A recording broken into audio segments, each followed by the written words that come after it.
some really funny thinking goes on around the criminal justice domain. So people are kind of like, well, if anyone fails, then we should just give up completely. If it doesn't work for everybody, if it isn't a silver bullet, then let's go back to what we do anyway, which is just to be harsh and punitive, which we know doesn't work for anyone.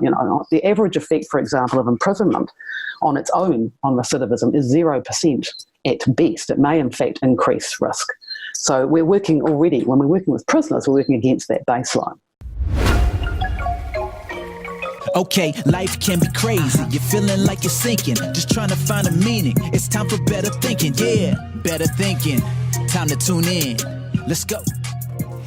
This episode of Better Thinking, I'm talking with Professor Polaschek, and she is an incredible human being who's put so much work into treating or looking at the science, the research around treating psychopathology, and particularly with regards to separating that from criminal behaviour. Mind-boggling stuff. The research out there, at least what I was told when I went to university, was that you can't go out and treat psychopathology, and in actual fact, Professor Polaschek has got something different to say.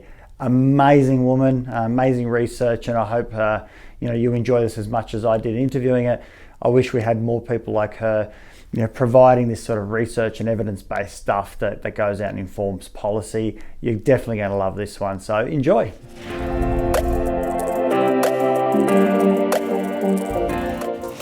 Welcome back to Better Thinking. Today's guest is Devon Polaschek, and I hope I've pronounced that correctly. She's a professor of psychology and of security and crime science. Welcome to the show. It's so fascinating to have you to discuss, psychopathy and treatment of people who have been maybe in the system, so to speak, for some time. So thank you and welcome to the show. Thank you very much, Nesh, for the opportunity to be here to talk about these really interesting topics. Devon, tell me about how you got into this space. There's not many psychologists and people in the field that get into this space, certainly around psychopathy. Yeah, and like most careers, I fell into it rather than getting to it by design, I guess.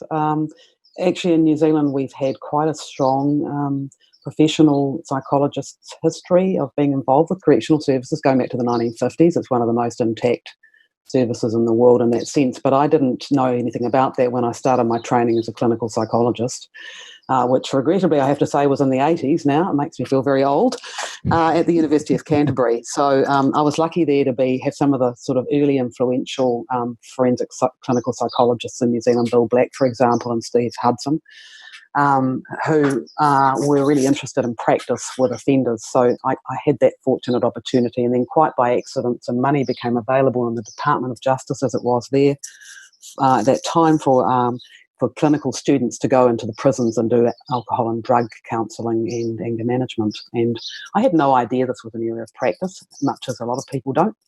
So I went and did that, and I was immediately hooked. I just thought it was a fascinating area.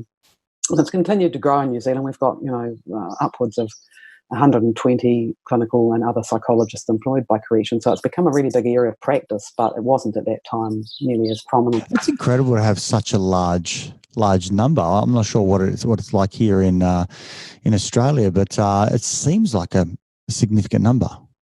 I think it probably is in Australia too overall. Some parts that I'm aware of, and like, correctional services of New South Wales and Victoria and so on, they do have quite large psychologist workforces doing much the same stuff we're doing here now. But for some reason, those areas don't tend to have the same prominence as some of the other practice areas in psychology. I really don't know why that is, because people have a lot of misconceptions, but typically once they get into the work, they find it really fascinating and interesting and quite often get hooked. Yeah, it's quite interesting. I know one of the reasons why I wanted to reach out to you and get you on the show is that there's been, at least in my training and talking, with lots of my colleagues, there's an understanding that, someone who's displaying these personality traits, these characteristics of, psychopathy, that antisocial behavior, there's very little that, treatment can do, that it's not very effective, that, outcomes are short-lived, if any, and this kind of creates, I suppose, a little bit of a belief system among psychology. Is that the case, or have you found something to be different? I've heard people saying that in lots of university settings, and it really puzzles me because since the 1980s, really, we have seen a steady accumulation of research showing or shedding light, I guess, on understanding how to alter outcomes for people with entrenched criminal behaviour. So there's a massive empirical database informing a lot of that work. There's more than 35 meta-analyses alone. I mean, it's just a real puzzle to me that people are completely unaware of this work because it's probably one of the most empirically supported fields of practice for psychologists in many ways. And the idea that it doesn't work comes from a few different places, I think. Firstly, I think people have expectations about how well it should work that are quite out of sync with other fields. So very often we decide if an intervention for an offending person, a person involved in offending, has worked by looking at the rate of new convictions, well, the number of people, the proportion of people who have a conviction after finishing the program. And we compare that with people who are as like them as possible who didn't do the program. So we look at that difference in the proportion who get reconvicted, say over a year or 2 years or 5 years. And we get typically gaps between those two groups of anything from 10 to 30%, by which I mean not 10% of relative frequency, but relative percentage. But for example, if the comparison group, if 55% of them were reconvicted in the following 2 years, an effective treatment group might show only 30% or 40% were reconvicted. So, 10 or 15 or 20 or even 30 people per 100 have survived past the period we'd expect. Now, we don't have a lot of other interventions we do in psychology that have that size of effect on such a hard outcome, arguably.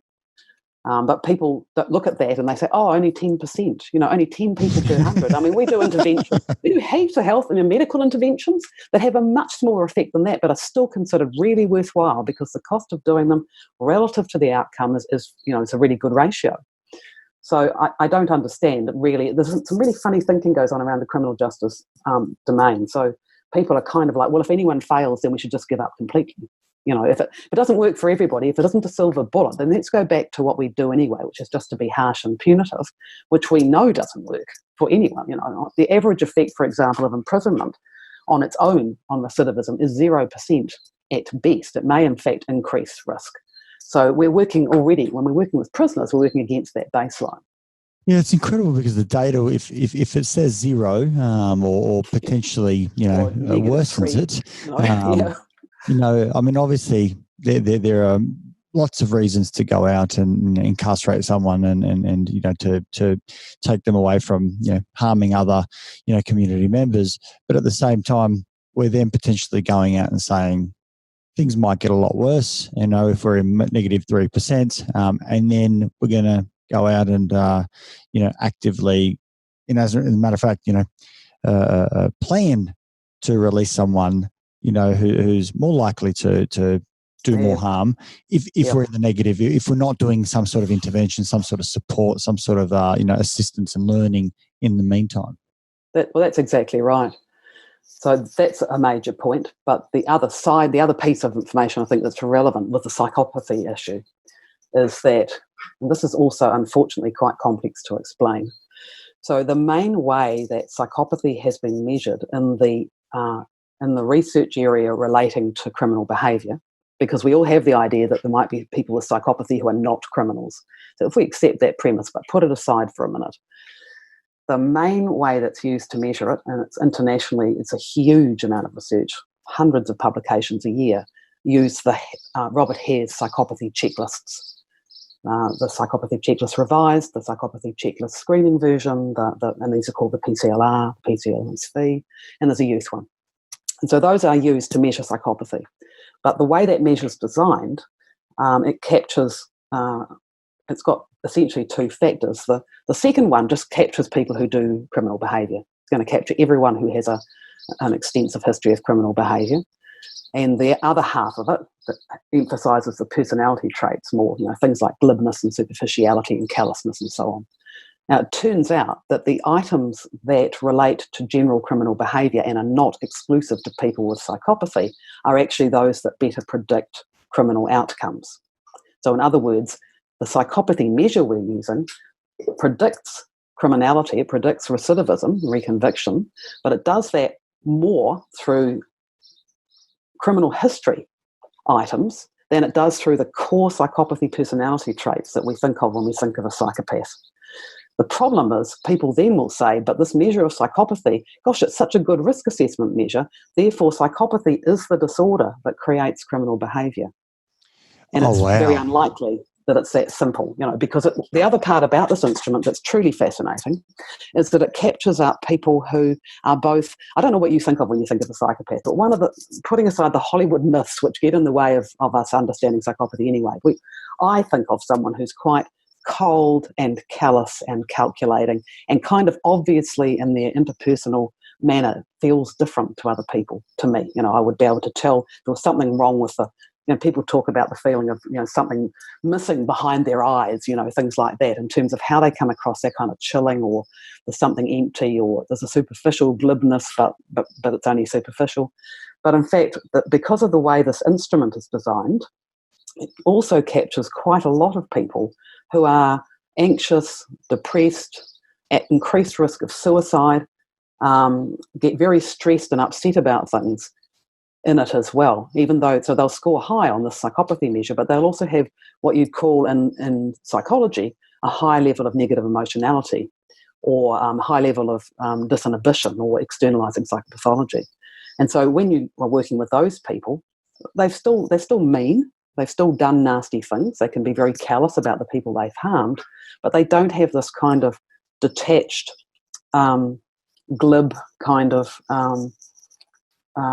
superficiality about them. Quite the reverse, in fact. They're often passionately hostile and angry about the people they hurt, for example, in a way that just doesn't feel psychopathic at all.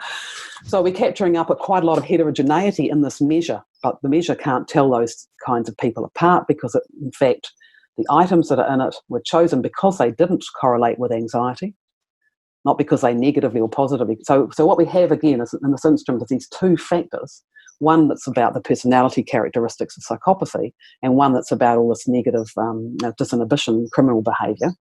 And they correlate inversely in opposite directions to negative emotionality. So your classic, what people used to call a primary psychopath, they still probably do actually, will have less, or will actually have be protected against negative emotionality.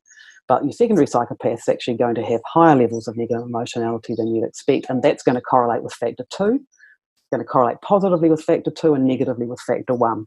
So even though they're high on factor 1 and 2, they still have a lot of this negative emotionality. So that means you're actually dealing with quite a different a person with quite a different interpersonal kind of feeling to them when you're actually interacting with them. And they also may, show empathy for family members and be quite attached to some people. And so if we go back to the history of psychopathy, there's a guy called Karpman who did quite a lot of work in the 40s, and he distinguished these primary and secondary psychopaths. And the secondary ones, he said, he described them as being a little like a marshmallow, a toasted marshmallow. So they're hard on the outside but soft on the inside. So they had some of the core characteristics of psychopathy they had just like the primary people do. And an example perhaps of someone like this might be Tony Soprano, actually, if you've ever seen The Sopranos. Sure. Because Tony Soprano, I don't know if you remember, but he gets very upset about what happens to the ducks in a swimming pool. And he goes to therapy because he's actually quite depressed. And these are not things you think about with regard to psychopathy. He's quite deeply attached to his family, which again, in a way that feels quite real. It's not superficial. So this is probably a secondary psychopath. So the problem, again, it's not so much... although scientifically we don't agree about the definition of psychopathy, if we're using the PCLR or one of those measures, and they, as I say, they dominate, absolutely massively dominate this literature, then we'll be capturing quite a diversity of people in it, and it therefore doesn't really add any value in terms of theoretical understanding to say that the person is a chronic criminal because they have psychopathy. Because the reason we know they have psychopathy is because of their chronic criminality to a decent degree. It's tautological. And the last point I'd make about the treatment of psychopathy is that people like Karpman in the 40s found that people with psychopathy did not respond to treatment, but in those days they were doing that sort of relatively unstructured psychodynamic psychotherapy, which doesn't work with any offenders. It doesn't change criminal behaviour. We didn't know that then, but we now know what we can do with offenders to change criminal behaviour, and that wasn't an approach that worked. So when they found that they were untreatable, all offenders were untreatable for conduct disorder in those days. But also in the 60s and 70s, there was a very famous study called the Oak Ridge Study, which occurred in Penetanguishing, in an institution in Canada. And this study, it being the 60s, was highly experimental and was influenced by some of the techniques, for example, brainwashing techniques that developed in the Korean War. And so they just had this idea that you could take psychopaths and break them down, like psychologically break down their defences and kind of rebuild them as people. So they took a whole lot of people into this hospital and involuntarily, I mean, the ethics of this today would not get, past step one, but it's like some of these studies, you learn a lot from just how dreadful they are. So they took a bunch of people, and some of them were certainly people with high levels of psychopathy, but we didn't know that at the time because we didn't have this measure. So there was no standardised way of measuring it. And subsequently, people went back and retrospectively measured the sample so they could tell who was psychopathic or who had high scores and who didn't. And that's how we know this people with psychopathy in the study.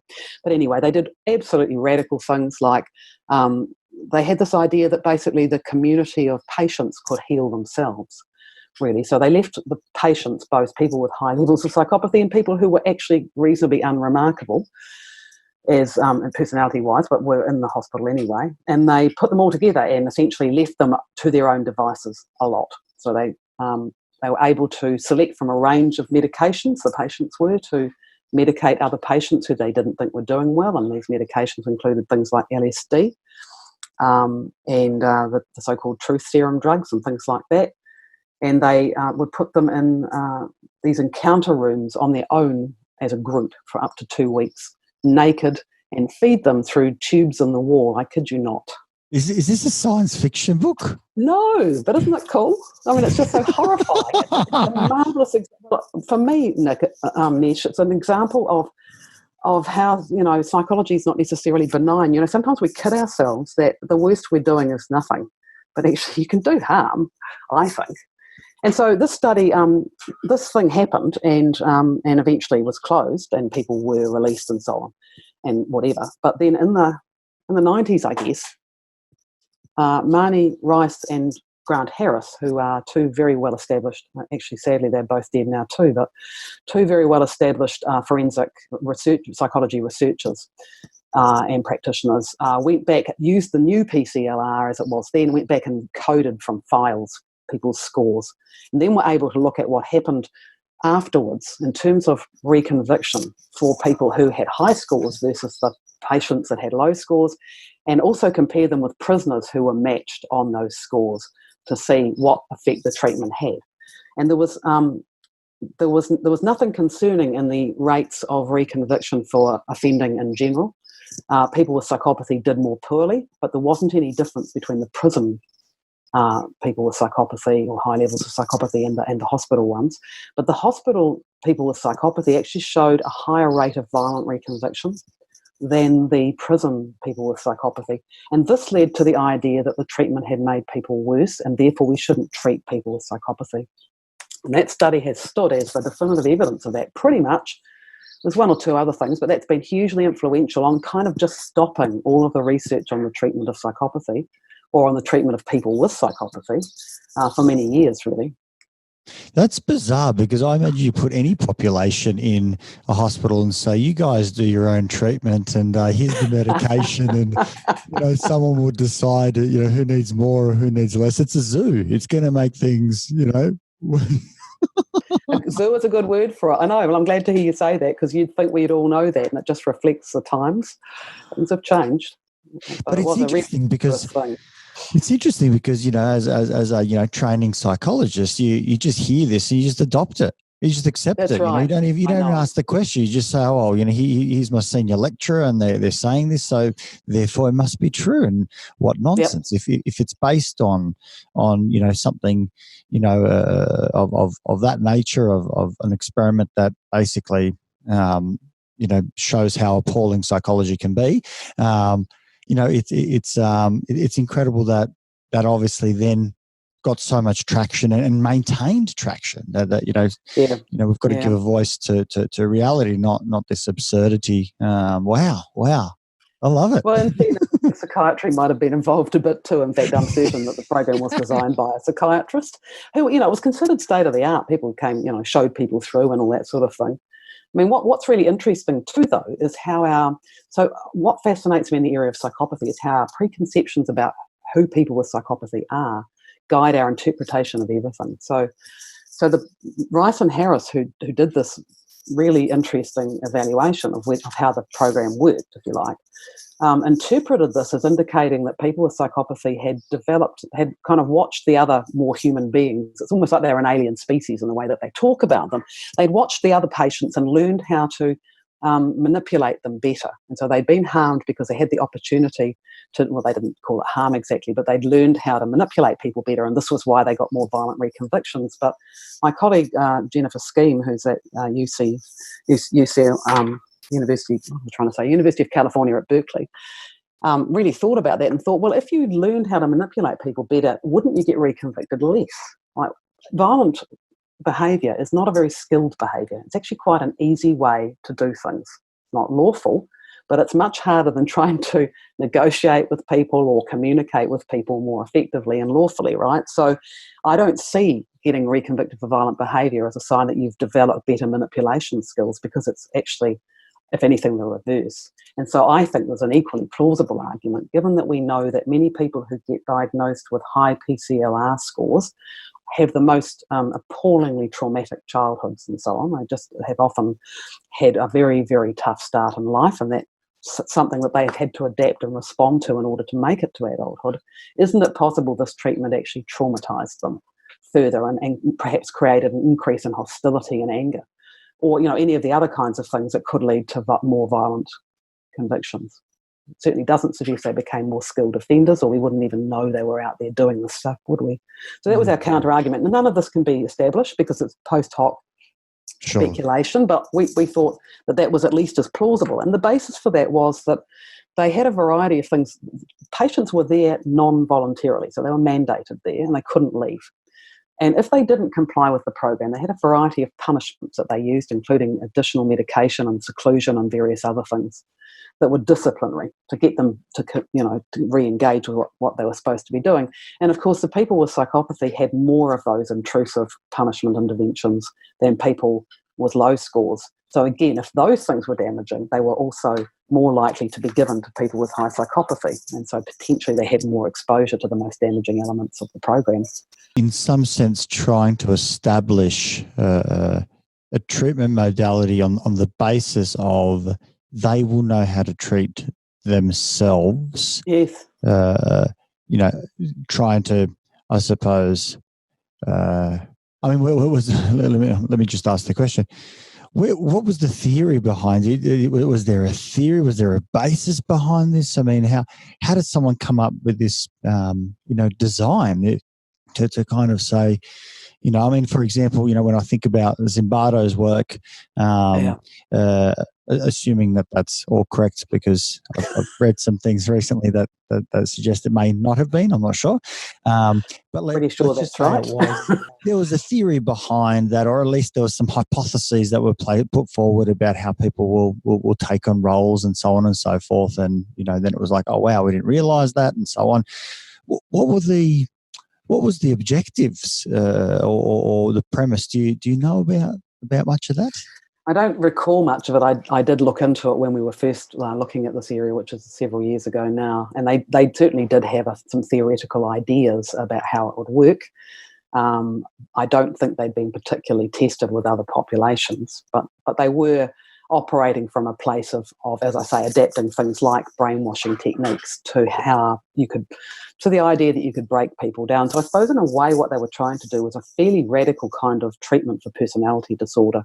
And we have continued to, there's some really good stuff being developed now around the treatment of personality disorder, but it is extremely hard to figure out what to do with people with some of these most enduring. Well, all of us have a relatively enduring personality, but when you've decided for whatever reason that it's not functioning well for a person. It is incredibly hard work. And I think that the point, of course, now is that we've moved from arguing that we're treating psychopathy in our programs where we've got people with high levels of psychopathy to, well, I make this distinction anyway, not everyone does, but I think what we're actually trying to do is reduce the propensity for criminal behaviour in people with psychopathy. We're not arguing that we're changing their personality traits. We may be, but in fact we don't have in use any measurement tools that have the ability to detect that. So we're not actually even measuring that when we look at change across these programs. We're looking at the factors that are known to predict recidivism. So more of the kind of dynamic risk factors for crime. It's a functional approach.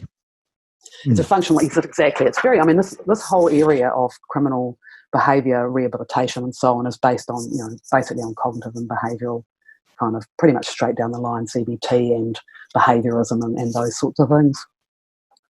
So what are some of those things? Obviously, I think it's fairly reasonable that psychology has got a decent handle on, personality traits are fairly robust, and they're going to, fairly well, retain their structure over a lifetime. There's some deviation and movement, but, it's fairly solid. And so obviously to do work on that, isn't necessarily going to be so helpful. And as you say, it's actually the criminal behaviour that we're targeting, irrespective of psychopathy or not, because not everyone in jail, meets psychopathy or the measure of psychopathy, and there's still question marks around, personality disorders and the like anyway.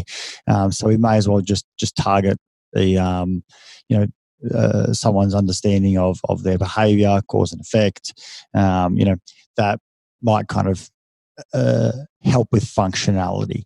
What are the sorts of things that treatment, so to speak, if I can use that word, or education or, exposure to concepts.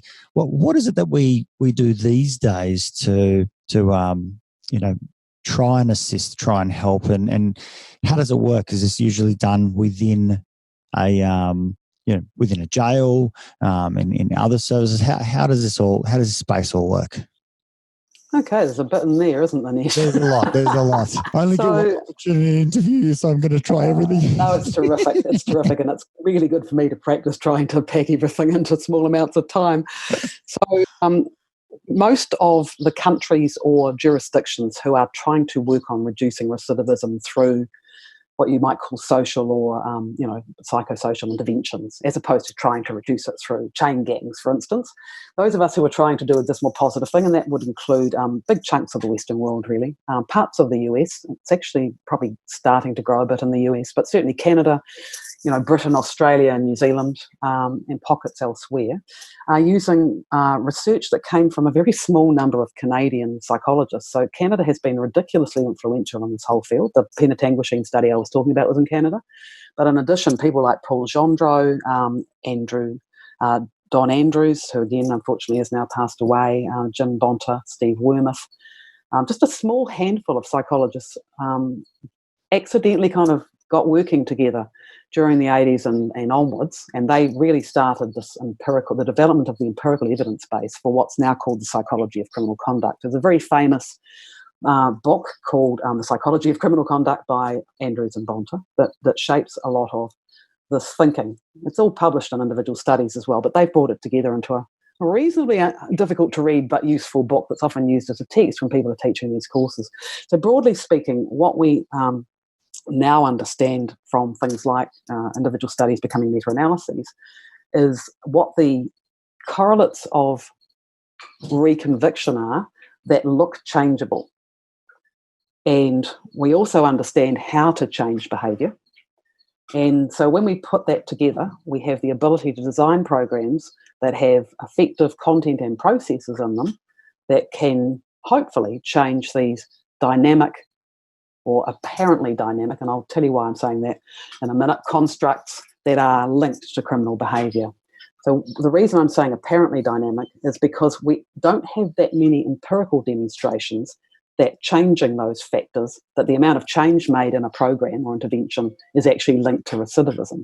What we do know is that when programs target those things, those programs tend to have lower recidivism rates, if you appreciate the difference. And that's pretty much good enough to help design programs, because very often in the systems we're talking about, we've got thousands of offenders, thousands of people in prison in whatever jurisdiction. We need systems that can actually deal with mass numbers in a way. So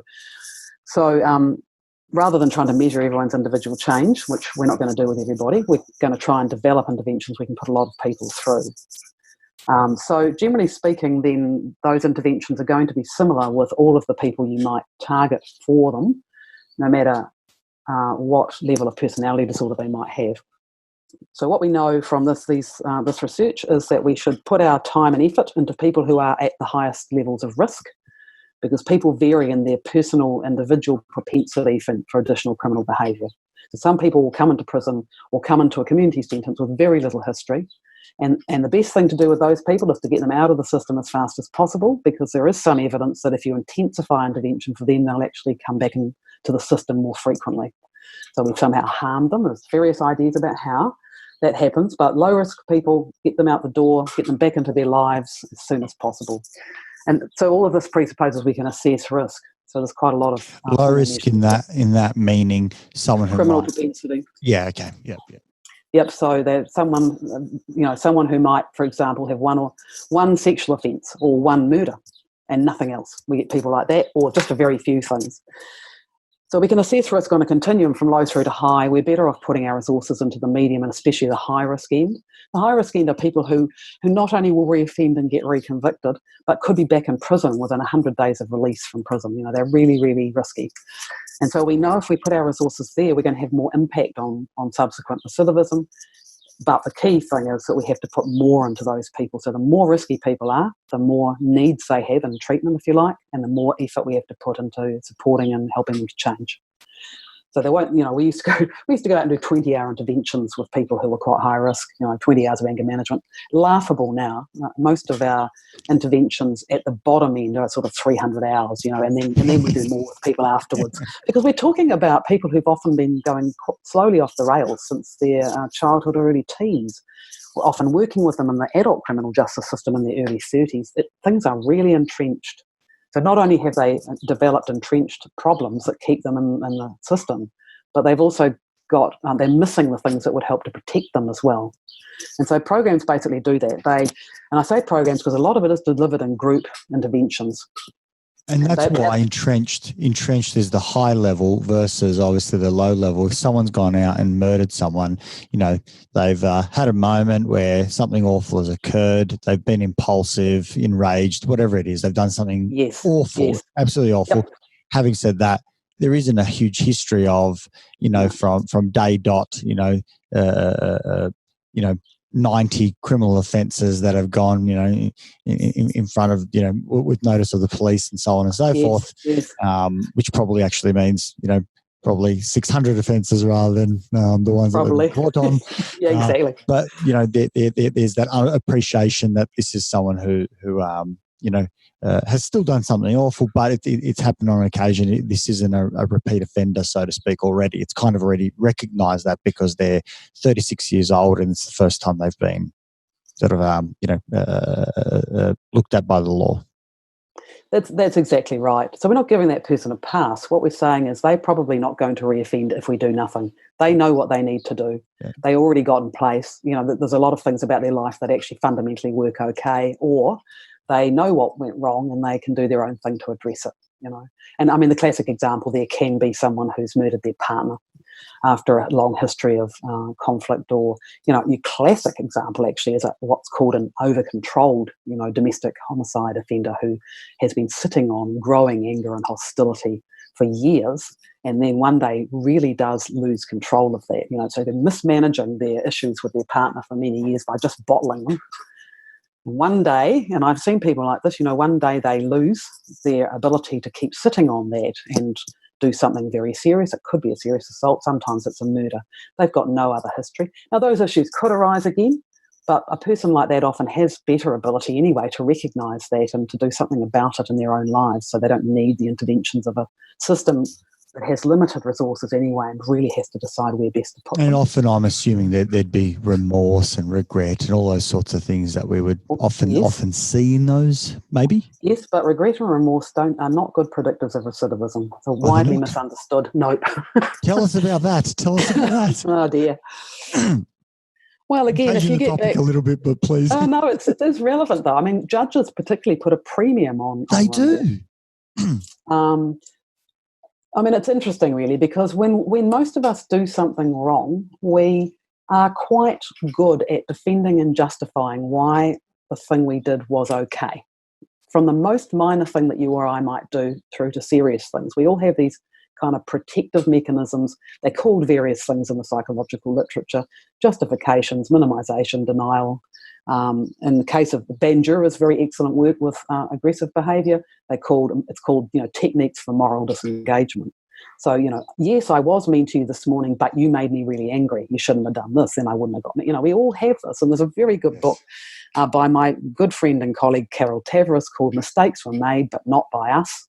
And what it really does, it's a few years old now, not that old, but it's a really good read because she's a terrific writer.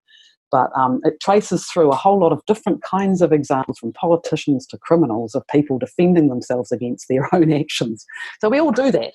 And doing that doesn't necessarily indicate the person is incapable of feeling remorse or empathy, actually. It's just that we often struggle with empathy for the people that we hurt, because we hurt them because they were doing something. It's not that we're bad people who like to hurt people. That's something we'd never say about most of ourselves.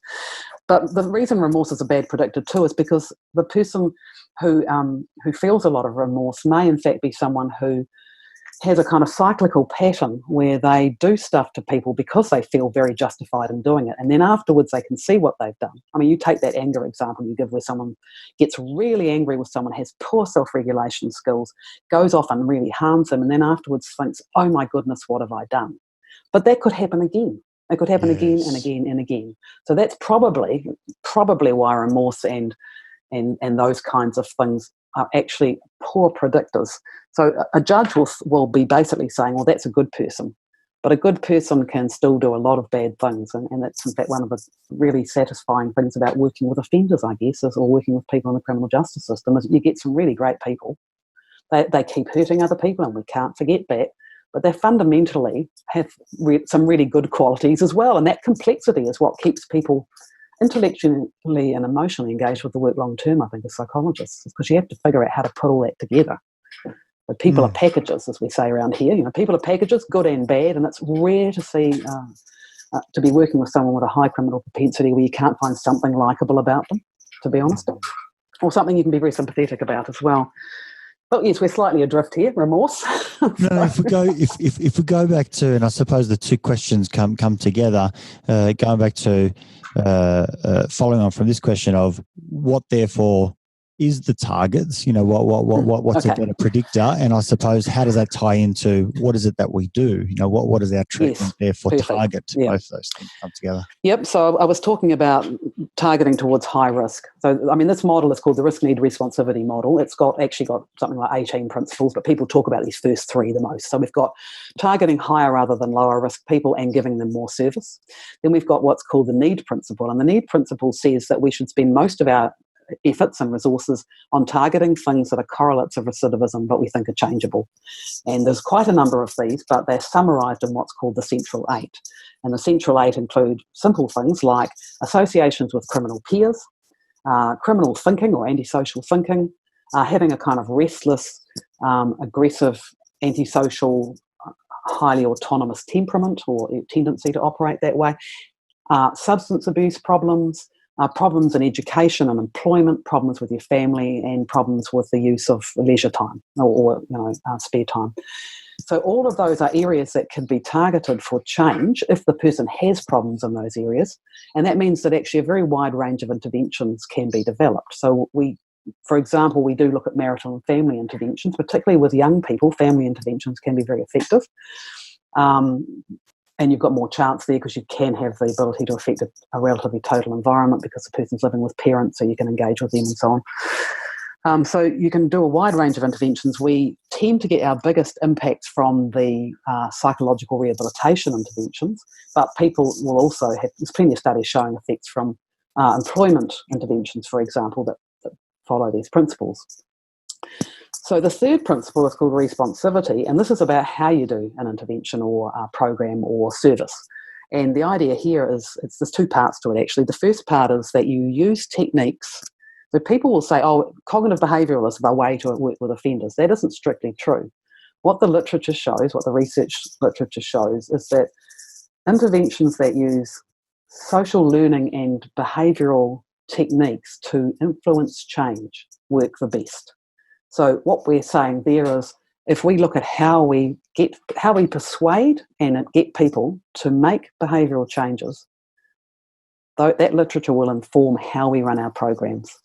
So, for example, we do quite a lot of working with where people are at. So if they're not ready to change, they're actually denying that various things are an issue, then we might use motivational interviewing techniques, which we know can be effective for shifting people into at least contemplating how these things are actually messing up their lives. And we would also use an awful lot of modelling, reinforcement, approval for behaviour we want to see, teaching people lots of different skills as alternative strategies to solve the problems they're solving by offending, very simple practical things like this. So that means that quite a lot of our programs are geared towards skills, like a lot of basic skills teaching. So the other part of the responsivity principle is how we get people engaged in change and in our interventions. So individual responsivity refers to the fact that we're often working with people who are quite difficult to work with as psychologists. So, as psychologists, we might have all had this image of working with the so-called Jarvis client, a person who comes in and they're totally, ready to go and they kind of almost don't need us. They're so receptive. That is not your offender population. In fact, the higher risk people get, the more difficult they are to work with. And so when you're in an intervention like that and you've got your usual intuitions about what's working and what's not, like it seems to me like the person isn't even listening to me. Every time they come into the session, something else has gone wrong. They don't do their homework. They're often irritable. I'm not doing anything here. You often therefore appraise what you're doing very negatively and that the person's making no progress. But in fact, when you use hard measures of outcomes like actual evaluations of what's going on around a prison unit in terms of that person's behaviour, like the observations of other people, or you're looking at recidivism, you can find that even though all that sort of chaos can be going on in the actual intervention, the person may still be making progress. So our own gut feelings about client progress are probably not that sound, because we know that for example, people with a really high risk of criminal propensity, often intellectually not, they're street smart, but they didn't do well in school. They have short attention spans. There's lots of ADHD. There's lots of trauma responses still in action. So we get people who are dissociating, people who get very anxious when you are wanting to do stuff. They're afraid of change. They've got a sense of hopelessness because they've never managed to get it right before. They hate anything that looks like school. They may be not even speaking English well. They may have head injuries. They typically do. There's a lot going on there that you need to take into account, and they're really often not going to get to a place where they think, gosh, I've been doing badly, I need to change myself on their own. If we wait for them to take up the opportunity to do an intervention, they often won't do it. So with your high-risk people, one of the things we need to work on in treatment is actually responsivity to treatment in itself. So how do we engage them? And so, for example, in our high-risk programs here in New Zealand in our prisons, typically people come into those programs because they know they need to do them to get out. The parole board may even have told them they won't get out without one, or they may be there because they can get out early. And, people are like, oh, that's bad because they're not intrinsically motivated, but in fact what we're doing in the early parts of our interventions is getting them engaged with the program. Like, what can you get out of this program? If I can't convince you that anything my program is offering is of value to you, then I agree, go do something else, because I have essentially failed in my job. And interestingly, the things that we teach, like problem solving and communication skills and relationship skills and how to better manage alcohol and drugs, and what do you say to your peers when they want to come around and talk about your next ag rob, things like that. It turns out those things are quite useful in other aspects of people's lives. It's not just their offending. But we didn't look at that until quite recently. There was a thesis done in Canada again where they looked at whether or not these skills that we teach are able to be used, or people are using them to improve other aspects of their lives. And lo and behold, of course they are. So, we can sell those things and we can get people engaged, but we also design our programs so they're not heavy, hopefully not heavy on classroom learning, so they don't overload people who are not typically quick learners. And we understand that people are going to be irritable and difficult at times and emotional and hard to work with. So all of that together means that the last part of the puzzle is how we conduct ourselves. So we know, again, from the research literature, that a lot of the stuff that you'd think about with other types of psychological treatment in terms of what you're trying to do in your relationship with the client, how you work with them, applies here too, but even more strongly. So it turns out, unsurprisingly, that the ability to develop a good working alliance is predictive of outcome. So the person's ability as a probation officer, as a psychologist, as an employment coordinator, as a prison officer probably, to treat people with respect as people, to use humour, to talk to them collaboratively, to be warm with them. Those factors also predict outcomes for offenders in and of themselves, as does how much you try to use positive reinforcement to get the behaviour you want as opposed to punitive strategies. Your ability to use your bond with the person to structure the way you interact with them so that you're talking to them about things they can do that are related to their offending propensity and so on. All of that stuff is important too. These are now called, what they used to be called, core correctional practices, and they're really to do with how staff providing any kind of service at all come across, like try to work with people who are in the criminal justice system. So all of that together can work, but it's a lot. Yeah, absolutely. And I suppose there's a complexity in that. While you were talking, what was coming to mind is very much similar to, and I hope I've captured some of this. Please correct me. It's almost like alternative schooling pathways. Where it's student focused. It's not structured learning. It's very much about the relationship, the rapport building, almost like a reparenting sort of space, but it requires hours and hours and hours and hours through that relationship, through, conversation, and it's not structured, here are the 7 aspects of.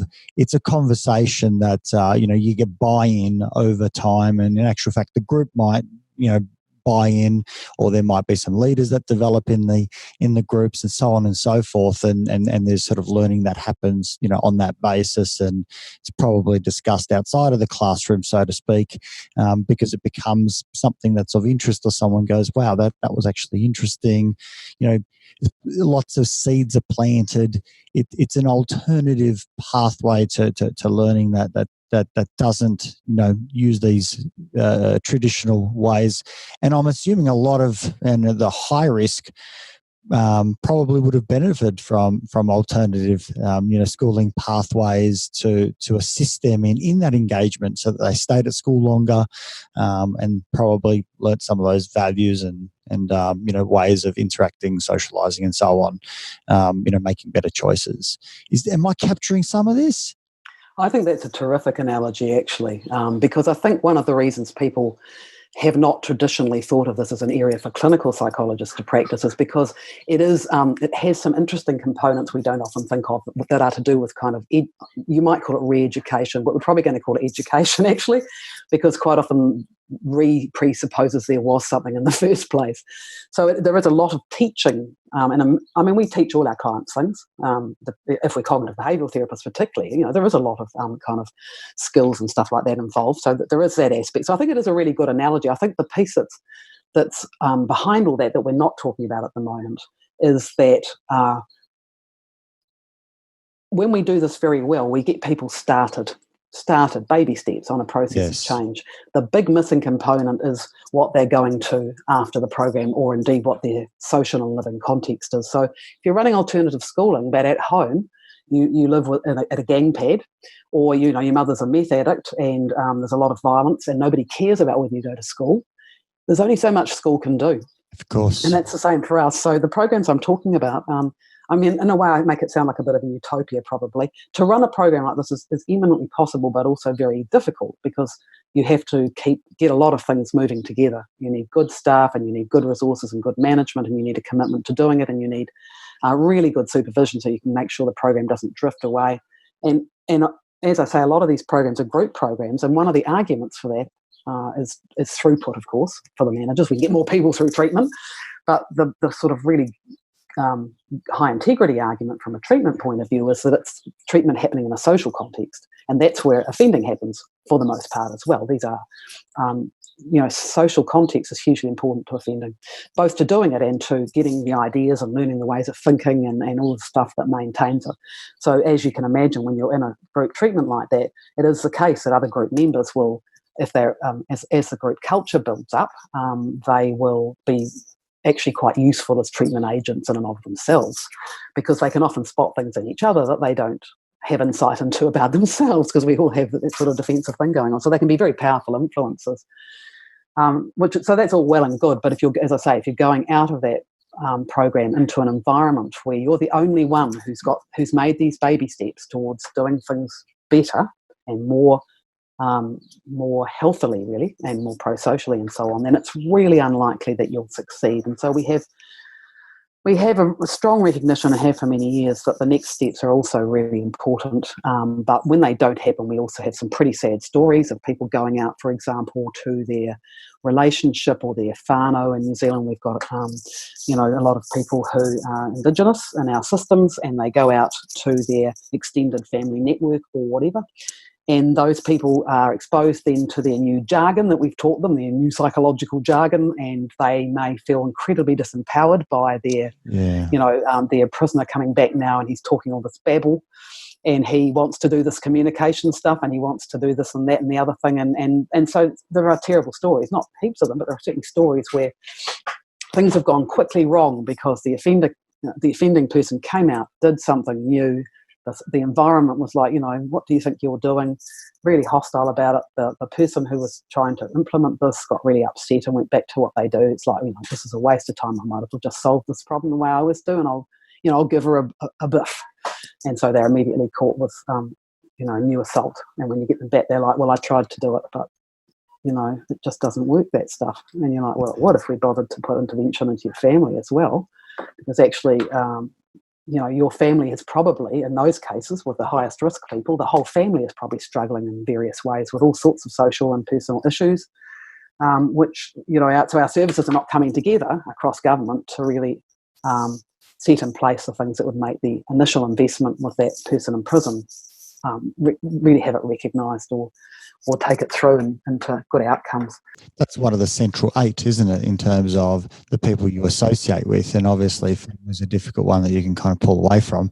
Very difficult. That's a big one. I know with drug, drug use, a lot of it is once again a contextual, cyclic problem, and I'm assuming there's probably some similarities here, and obviously a lot of criminal behaviour occurs because of drug use as well. Yes, there's a lot of overlap. There are very high rates of drug and alcohol use and abuse in the higher risk populations, and of course in New Zealand in particular, we're especially concerned about methamphetamine. It's a real growing problem here, and so there's a lot of criminal activity around that as well, in various ways. So they're not unrelated populations for sure, and so some of the same sorts of interventions can work.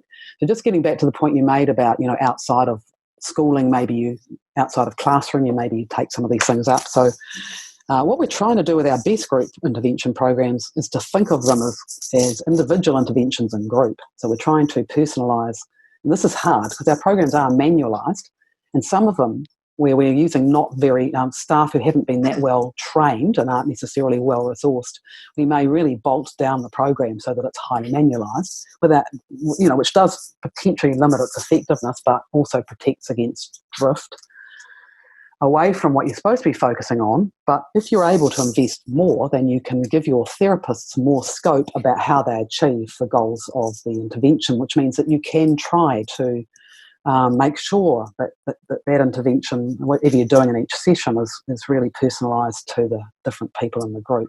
So that's one component. It's hard to do. It can be done. It's very much philosophically driven. I know that it's manualised in terms of this is what we're trying to achieve, but yes, there's a philosophy around how individuals are engaged with, and that's obviously going to be very different for each person. And what comes to mind for me is, the bald guy with tattoos who's the top dog at the boxing training club, at the local YMCA or whatever it might be. He might have a very specific way about how he engages with each of the boys that come along, and he has a particular persona. He holds a particular way of being. He's got some cred. And he also is very individualistic around how he treats each person. Some he'll drive harder, some he'll be softer, some he'll say, I want to see you after class. It's all different, but philosophically, there's certainly something that he's doing that says, I care for you. You are important. That's right. Yeah, and I guess you feel seen as a person working with that individual to the extent that they seem to be able to respond to what you need as opposed to having a blanket approach. Like I can remember years ago, I was a rower, and we had a coach, and in hindsight, I think he did a good job, but I had problems with getting too wound up before races. I get really anxious, and he would rack us all up, which was extremely unhelpful for me because I didn't need more racking up, and some of the others didn't either, but some did. Some of them needed really motivating to get themselves into a high level of adrenaline for the thing. So that was when I first started to think about the importance of knowing your people and tailoring what you're doing. So that's a big part of it. The other part that I haven't mentioned is that where we can, we have dedicated units. So when we do these interventions in prison, they do not have to be done in prison. In fact, the evidence is that if you can do them in the community, they're more effective. It's a lot harder to get people along to community interventions, though. You really have to probably go out in a van and round them up quite often. It's like herding cats. Totally difficult. And you don't have that intensive opportunity that you do because we don't have a lot of halfway houses or that sort of interim accommodation that you could run an intensive program in. So we're trying to create in prison these total environments in a way, and we're a long way from doing that. But what we are doing is dedicating, with our highest risk people, we're dedicating units to intervention. So we might have, for example, a 40-bed unit.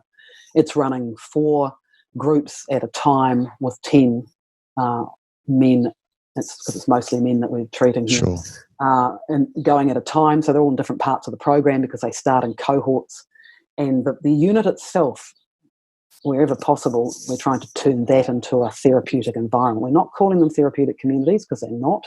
We're not at that stage. But we try to call them communities of change. So we're trying to make sure that treatment does generalise out into the prison unit itself, that the prison officers are on board as well, that the men are using what they learned wherever they can, practicing it, needing to apply it to do things like getting a job, for example, in the unit or getting to do certain kinds of activities, creating as much of a supportive whānau or extended family community. So we're trying to stimulate the community really as much as we can in prison. Now, there are obviously pretty severe limitations to that, but you can do more than you think if you've got the commitment from prison management and if the level of security allows it. You can do more than you think to create and simulate community context and make sure that people in the program are trying to take their learning out into that context, to generalise it, and to some extent to socialise them to things that some people have never been engaged in the community before. In some sense, kind of actively working on the intermediate steps between going straight back into the old context.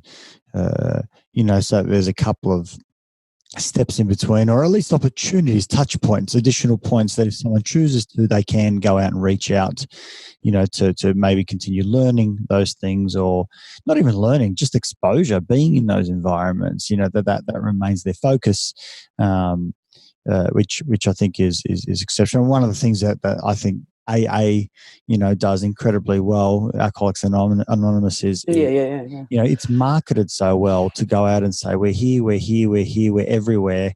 We're non-judgmental, and we're not going to ask too much of you.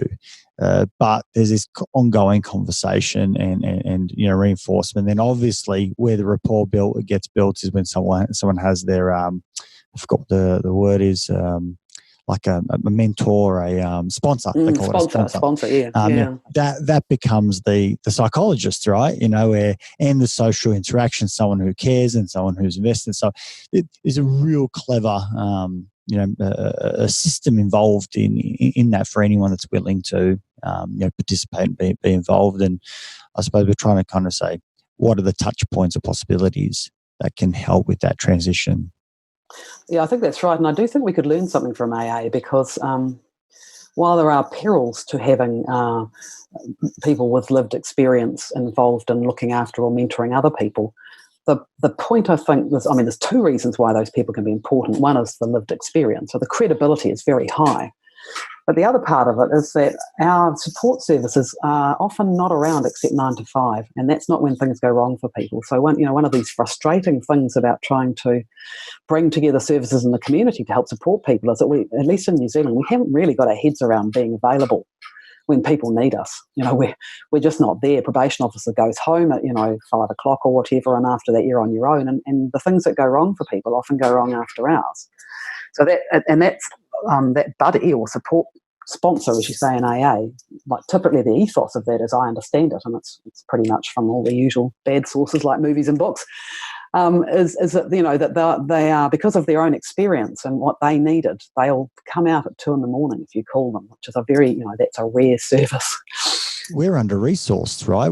There aren't enough, service providers, but where the sponsors, I suppose, are those that are the exemplars that and in actual fact, it's become a part of their identity. Yes, it has. That's right. So, in many senses, I think they do a much greater service than what a psychologist, could ever do, because they're there all the time, and there's daily conversations and all sorts of things, and sure, they might not have particular training, but I tell you what, they have the rapport, and we all know that therapeutic alliance is a big important aspect. Yeah, they have the rapport and they have the commitment. So those are terrifically advantageous things once you've perhaps been given some of the tools you need anyway in treatment. Yeah. How do you go about getting this information out there in terms of, is psychology still sort of trained this way in psychiatry? Is government involved in do you work with government in terms of, policies and how these spaces can be, improved so that we can help those that are, obviously in, not only in high risk, but they themselves are going through great anguish and difficulties in their own lives? Yeah, in New Zealand, we've been very fortunate that recent governments have been really committed to evidence-based social policy. Our last government, which was our allegedly slightly more right-wing government, although it's been a battle for the right in recent years, as we all know, but our national government, as it's known, had, particularly Bill English, when he was the Prime Minister, was very committed to evidence. So, they are challenged because their point of difference is tough on crime, right? So they put that out to their base, as we call it now, but at the same time they know that doesn't work. So they're trying to walk this difficult line because behind the scenes they are very committed to corrections, putting money and resources and effort into doing these things that are the only things that we can show actually associated with a reduction in recidivism. New Zealand government's actually, or corrections, I guess, is very brave in that I don't know how this came about, but their annual report reports on the effectiveness of these programs every year. And I don't know, I stand to be correct, I don't know of any other government that puts that out on the web, in the public domain, how their programs are performing in terms of recidivism. It's very progressive, isn't it? It's been happening for quite a while too. So even, as I say, even our right-wing Get Tough government has been supportive. Bill English, as I say, and I think around about 2009, went into the media and said, we know prison doesn't work, it's a moral and fiscal failure. That's a pretty rad thing, isn't it? Yeah. So, and of course we've now got this very progressive, more left-wing government, and they similarly subscribe to this. So for quite a number of years, corrections has had no real difficulty with the concept. The reality is different because we have competing forces operating in our correctional systems. So in the last several years, we had a big blip in our prison numbers. We're already amongst the most imprisoning people in the Western world anyway. Not well known, but New Zealand is pretty much second or third only to the US in terms of the sort of English-speaking and Western countries in terms of imprisonment rates. Really? Higher than Australia. Although Australia's jurisdictions are making a rapid progression towards us at the moment, which is quite sad. But we work hard at it. We work hard at it. You are putting a lot of effort into that.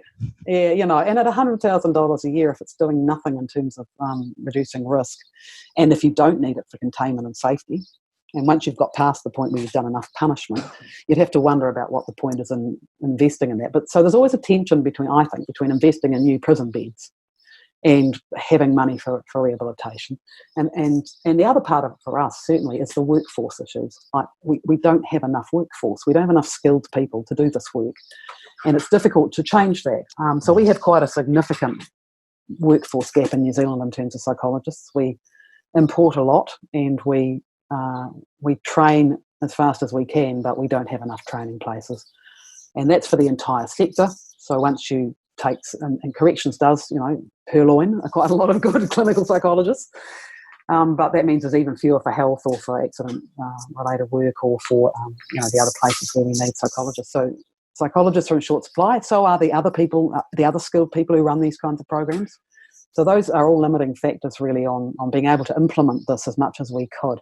So we know it works, it can work if it's done well. If it's not done well, it doesn't work. And there's lots of ways that it can drift. And there's some pretty sad examples of that around the world where programs have drifted off their essential model and then just not been effective. So wasted resource, if you like. You've mentioned drift a few times. That's right. Talk about that. Well, what do you mean by that? Is that propensity to kind of lose focus on what we're trying to do? And what's drift mean? Well, I was puzzling about this the other day, Nesh, and I keep trying to figure out, it's probably so obvious really, but I keep trying to figure out why is it that when we start doing something, we don't keep doing it the same.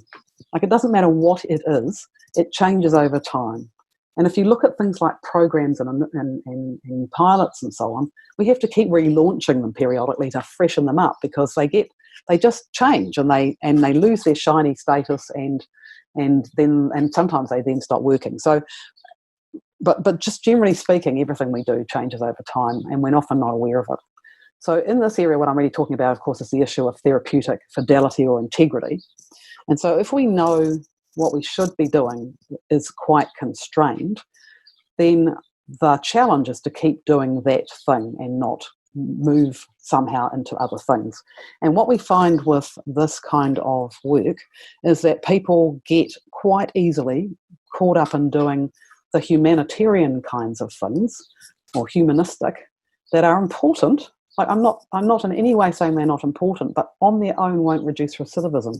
And so this is what really was the breakthrough in the 80s and 90s, was establishing the key things that you have to target if you're going to reduce recidivism. And they don't include typically things like self-esteem or wellness or, mood management or, depression treatment or, any of these actually quite important things that people do often need, but addressing those won't reduce recidivism. So a lot of us are trained to look at everyone's needs all over, right, as psychologists and so on, and we come into this with an ethos of wanting to help people. And so I think a lot of what's happening is that we need to keep being reminded that we have limited resources and our job here is to help them this way and not this way. So it's one of the things that happens. The other thing that tends to happen, because these are scary, challenging people, or at least they look like it quite often, but they can be quite aversive.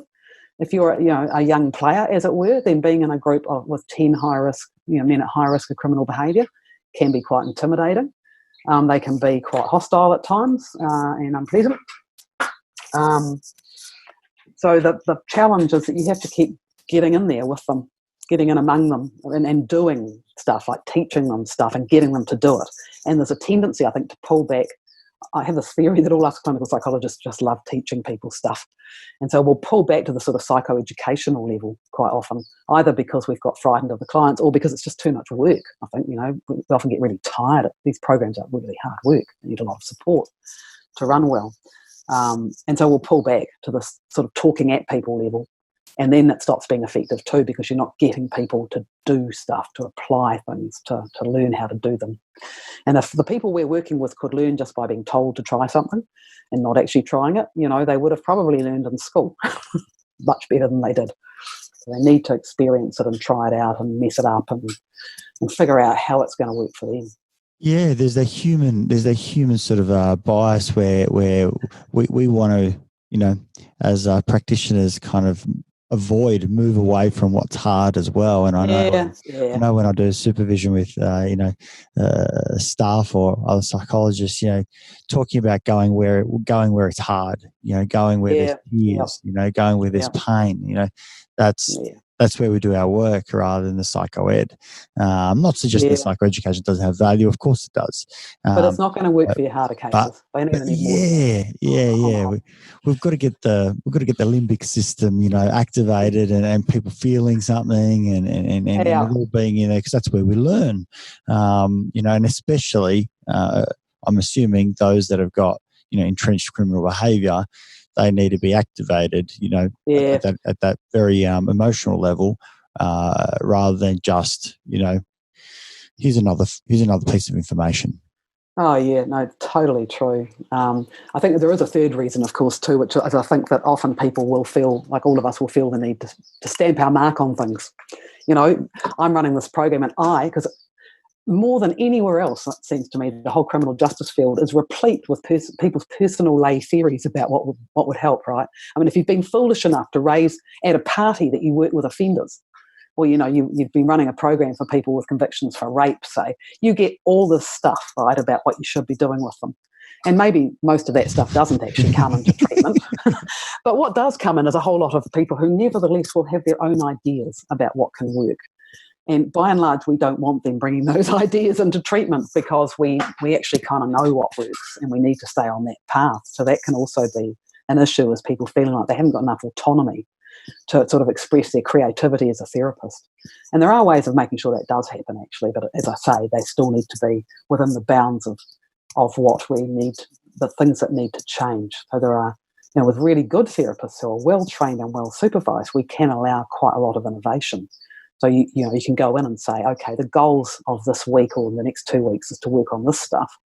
But, when you get in group, and today there's been something went down in the compound last night and everyone's riled up about it, let's use that to do this thing we need to do, right?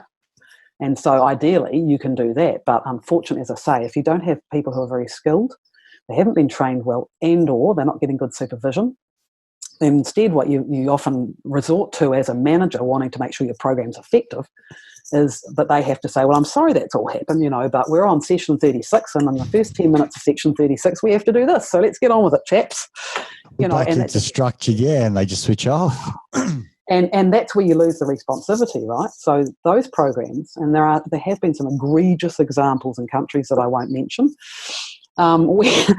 where they've been really bolted down the programs to sort of 10-minute blocks.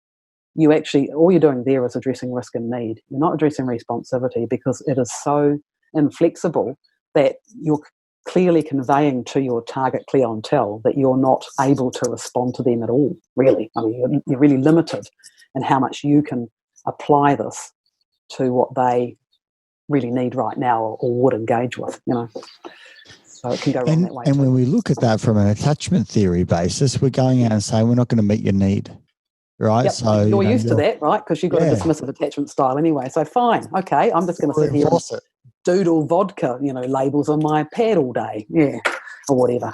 That's right. We're just reinforcing the very thing they're already really good at, which is not engaging with people in a meaningful way. Yep. Yeah. It's so interesting to look at it in that space of, I was kind of like laughing and chuckling when you were saying, the evidence-based stuff that we're trying to go out and pick up more evidence-based as being something that government picks up, and psychologists, pride themselves on being, scientist practitioners, so to speak, and it's all evidence-based. But in so many different ways, it's hard to get, the world to work in that way, because evidence-based isn't necessarily popular, and could potentially get you, kicked out of government as well, because, it's not really, useful to go out and have, safe injecting rooms or something, even if that, has been demonstrated as being, effective. And I'm not suggesting it has. I haven't read the research, but I'm assuming so. But the harm reduction literature is pretty convincing, though. Generally. ways of reducing harm. Try put that out there if you're a minister and see what happens. You probably won't be around for very long. There needs to be in some sense a campaign, version of saying, I maybe am a little bit different, but this is where it's coming from. And how about we educate the masses on this stuff actually works, and this country's done it and it works. That country's done it and it works. We want to be an innovator ourselves.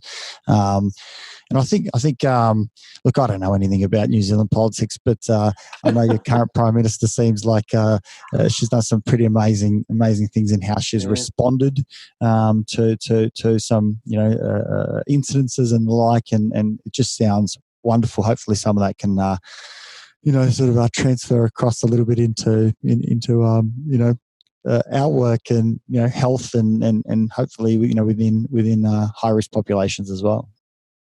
No, she's certainly a nice counterpoint to Trump, isn't she?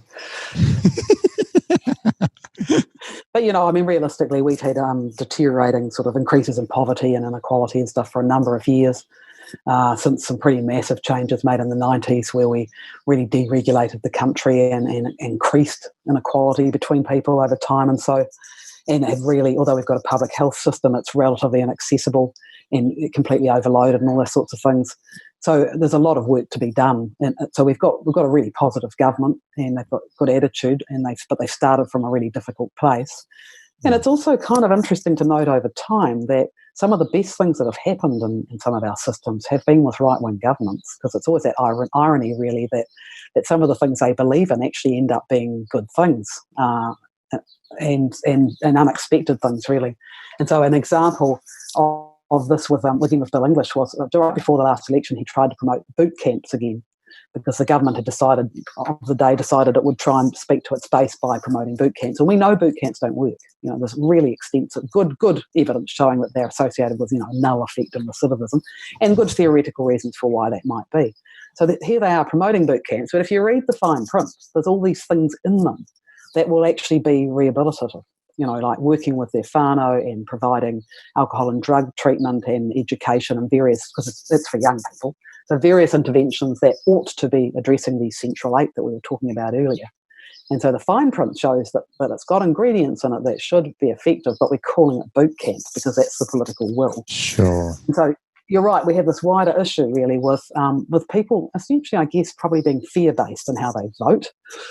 And people are scared of offenders and scared of offending. And rightfully so. If you've been a victim, you've got plenty to say about that should be taken heed of. But our lay ideas sometimes absolutely work in the wrong direction. They make things worse. And harm reduction is another good example. And interestingly, even as a psychologist and having an interest, I have no idea myself, right? We need people like yourself and people who are on the ground, researchers more involved, who can hopefully then go out and advise policy, and some open-minded policymakers to go out and say, we'll do what it actually says, and when we roll it out and it fails, we'll do the next thing and see what works. But if it's evidence-based, at least we're doing something, rather than we'll do something that kind of seems right in our mind, because that's the clumsiest version of how to run a country, or how to support those who are most in need, and that being the whole community when we look at the criminal justice system. So, but what's next for you? Well, what are you working on at the moment? Where do you a few different things. Going into? Well, a few different things. I mean, one of the things just briefly about the evidence-based issue is that we need to remember that we need to be generating evidence as well as using it. And so if we are trying new things, or even if we're trying things in our country that haven't been examined, then putting aside money for research is really important, and that tends not to happen. Yes. Because if we're not doing that, then we're not going to keep generating evidence. And actually some of the areas the evidence is very thin in, or, with this area that I'm talking about, people have spent their whole careers just trying to convince policymakers that interventions can work.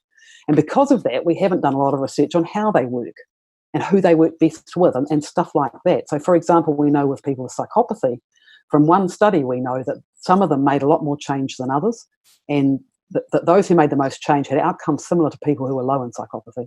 So in other words, the psychopathy no longer matters Wow. in terms of outcomes. Now, why is that? Why did some respond and some didn't? They've all got high scores.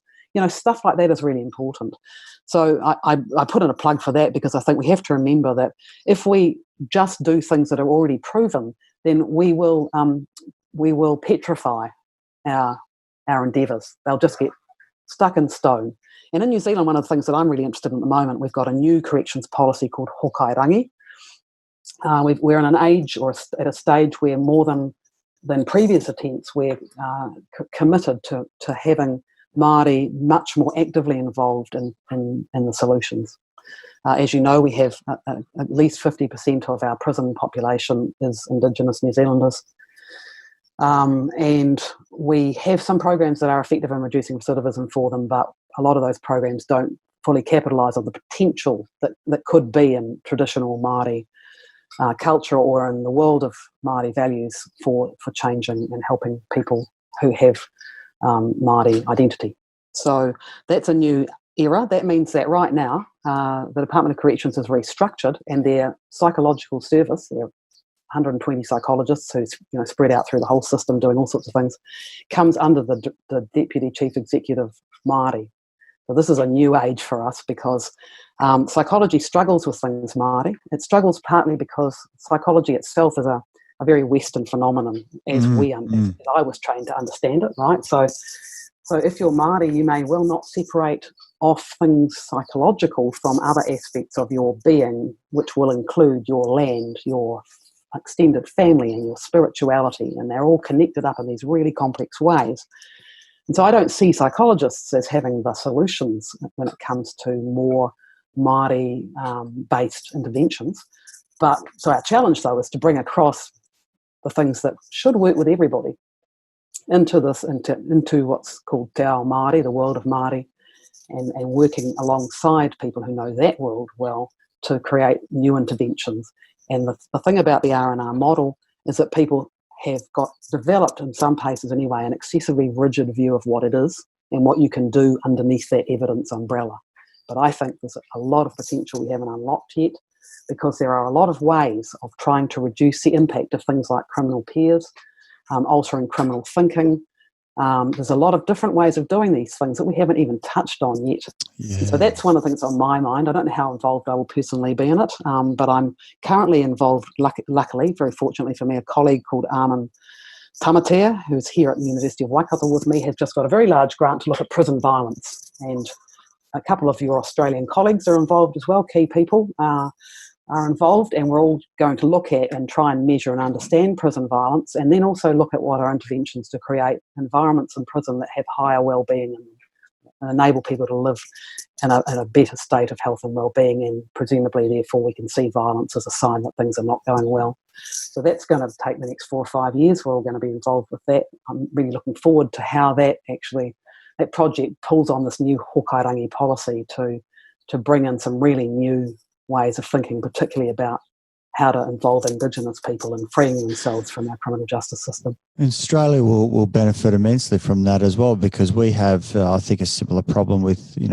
Aboriginal and Torres Strait Islander, communities, people, our Indigenous being overrepresented in the number of, incarcerations and there's clearly probably similarities there that we don't fully appreciate and understand, because there's this clear Western lifestyle and judicial system and law and everything that's basically been injected into our First Peoples land, and we're saying this is how you must conduct yourself. I know nothing about this world, but I know it's very, very complex, and we need to look at it with fresh eyes, with different eyes, looking at it more so not just from our psychologist eyes, but even as you say, the spiritual side, or the meaning behind the connection to the land or the community, or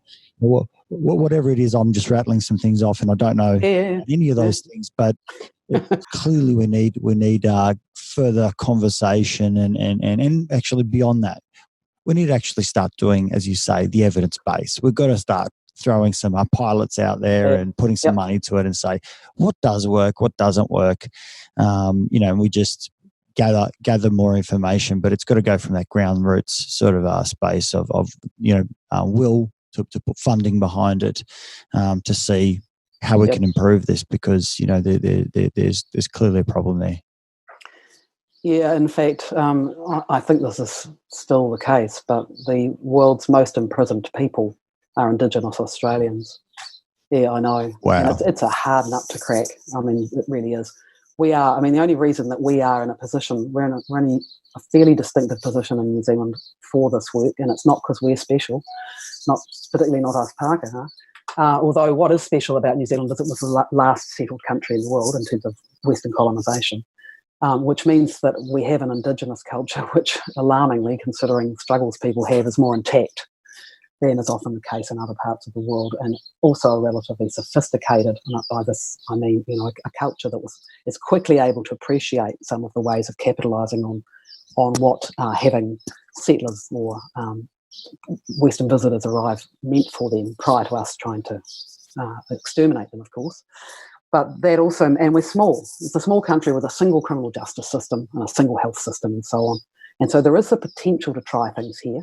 But in part, the potential is because Māori have refused to be exterminated, to put it very bluntly, and are coming back. And so they hold the secrets to this. I don't. In fact, as a psychologist, I run out of ways, as you said, I run out of ways of working with these things very quickly, because my training and background is really limited when it comes to the core issues. And so, amongst other things, we think that because the world of Māori was very hostile to antisocial and criminal behaviour, and in many ways things like family harm appear to have been, some of the worst parts of it were imported by my ancestors. We had a long history of wife beating, for example, in the Western world, that would have been considered completely unacceptable to traditional Māori culture and dealt with much more effectively. So one of the ideas, there are many ways in which psychologists and Māori can work together to work with offending populations, but one of the ideas, obviously, is if you can inculcate this alternative identity, and I call it alternative because we're often, again, socialising young Māori men and women to Te Ao Māori when they've never been exposed to it in an intact form, because of they're living in urban cities hooked up with gangs and all sorts of other things going on. But the idea would be if you could actually inculcate them in their traditional culture, then that would help to protect. Because we know from the international persistence literature that people look like they're able to give up crime when they develop a strong alternative identity that's pro-social. And so for Māori, there's a possibility that is your Māori identity with all of the values and systems that go around that. Highly structured, complex society that, that there's only pockets of it left, of course, because we're all influenced by the United States and the Western world and getting new sneakers every year and television. And, we're all in that world, aren't we, whether we like it or not. But there's a potential, as I say, for Māori to really be able to engage and if they can get enough impact on their own people, because that's the challenge, is again having an intensive enough intervention that you can really build up that alternative positive identity and all of the things that go with it, that it will wash out all of these criminogenic factors that I was talking about before. The good behaviourists would say substituting a new behaviour for the old is far more effective than just saying to people, stop doing that. Stop doing that thing, do something else. Well, what else, How should I think? What do I care about? Who am I going to be? Those are the fundamental questions that's happening. So that's kind of a very exciting new kind of endeavour that we're on. So much to talk about, and so little time, but I think it's incredible to have the likes of yourself and your colleagues informing this world. It's in some sense sometimes a forgotten world. And we so easily just label these people with one word of criminals, but and that label tends to stick, unfortunately. Once a criminal, always a criminal type scenario, criminal record that follows you forever, and so on and so forth. It's quite a hard sort of space. How can people get in contact with you, or how can people help? what are your sort of ways to reach you if people want to collaborate or maybe send some funding your way or something like that? Oh, wow. Yeah, that'd be pretty cool. Well, you can Google me, obviously. I'm at the University of Waikato in Hamilton in New Zealand, and there are not many people with my name, so if you half spell it right, it'll probably come up. I'm on ResearchGate, as a number of us are, and on Google Scholar. And as I say, I'm very happy to hear from people by email. So you're happy for you to email me, and hopefully that's first name last name at waikato.ac.nz. Very happy to hear from people. If you want to get into this field, though, I mean, I'd love to see people get into this field. And when I say field, I mean there's lots of different kinds of work around. It's not just as psychologists. So a point that's worth repeating is that the whole system can be underpinned by our understanding of human behaviour, and really that's where psychology comes into its own. So other positions or other kinds of work, like NGO work or work as a probation officer or a case manager or a youth worker, all of those places, all of those roles are places where you can implement this kind of understanding of antisocial behaviour and how to change it. And so, if you have an interest, stick your nose in and see what it looks like, because I guarantee you it's much more interesting and complicated and rich and challenging in a good way in terms of you developing yourself as a person too than you'd expect from the sort of stuff you get exposed to on the outside. So I'm sure wherever you are, whatever community you're in, there are opportunities maybe to do some work that's relevant to this. And it's hard. The gains are slow. When they happen, they're very satisfying. Professor Polaschek, thank you very much. It's been incredibly rewarding for me to learn more about this, because really being so ignorant in this space means that you just hold these biases and natural schemas about how it all works, and it's almost like that party thing. You know what we should do? We should do this and this and this, and that'll work. Yeah, that's right. It's it's been an absolute pleasure interviewing you, and thank you very much for sharing your expertise and knowledge, and look forward to doing it again sometime. I appreciate the opportunity. Really, again, appreciate what you're doing too, getting information out there to people, and it's been a real pleasure talking to you about something I really care about today. And you've asked some really good, incisive, kind of insightful questions and kept me on track really well as well. So I appreciate that too, Nesh. All the best with it. Likewise, look forward to chatting soon. If you enjoyed this podcast, please support it by going to iTunes and putting a review, subscribe, share it via social media, and tell others about it. Start a conversation. It's listeners like you that make this able and possible, and why we bring in these guests to go out and share their knowledge and resources. And just lastly, if you are a psychologist and you want to go out and be part of a bigger team, develop your experience and get into some exciting work, come to strategicpsychology.com.au/careers and reach out. I'd love to hear from you.